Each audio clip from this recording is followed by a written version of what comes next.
You know, we grew up in poverty, right? And, single parent household. And, my biological mom did the best she could. But, it's hard when, you're in and out of, jail, or you're kind of in the drug scene, and, you got a lot of sketchy people around, right? And so, it's just hard to provide. And that's just kind of a very general way. It's just hard to provide in that setting. And they would they would throw away all the expired food. And so we would go on these things, we call it the chip runs, with our friends. And we would, we kind of figured out when those, the stuff would be in there, and Ned would be like, first one you get there gets the best stuff. And so we'd go on these runs, whatever it was, a couple miles to maybe that's why I became a good track athlete. I don't know. And we'd run over there, grab the food out of the trash, and, it was wrapped up, and we'd have some snacks and whatever for the next few days. And so we kind of, like, the word got out, hey, the chip run. And so we kind of came like a way to make fun of the situation for us, right? Like, keep it light, where, maybe we didn't, during that time, we didn't really think it was as bad as it really was,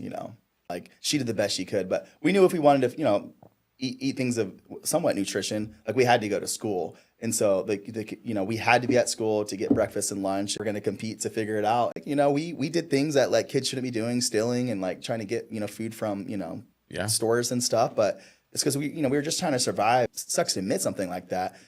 But that's just where we were at. Like, if this is generational, this is socioeconomic, and this is generational, and this is just the stuff that's getting passed down, and you're learning, you're eating conditioned, like, what breaks the cycle? What breaks the chains? And for us, it was in education.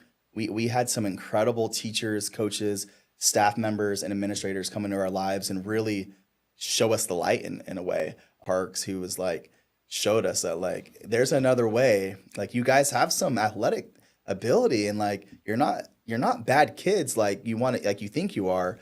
And then, like, she had a conversation with me, and I'm like, man, like, I can be better, and I can do something. And, like, from there on, like, my grades were, I was an A/B student, and things, went up from there. But and that was from an academic standpoint. And so I think people can change lives, and really adults. We have such a huge influence on the youth. And they must have seen something in us, because I think about me right now, and, I'm kind of in the school administration world, and as a teacher and coach, like, maybe I can do a better job of finding those kids who just need somebody to say, hey, you can do it. I believe in you. Yeah, I believe in you, and give them hope.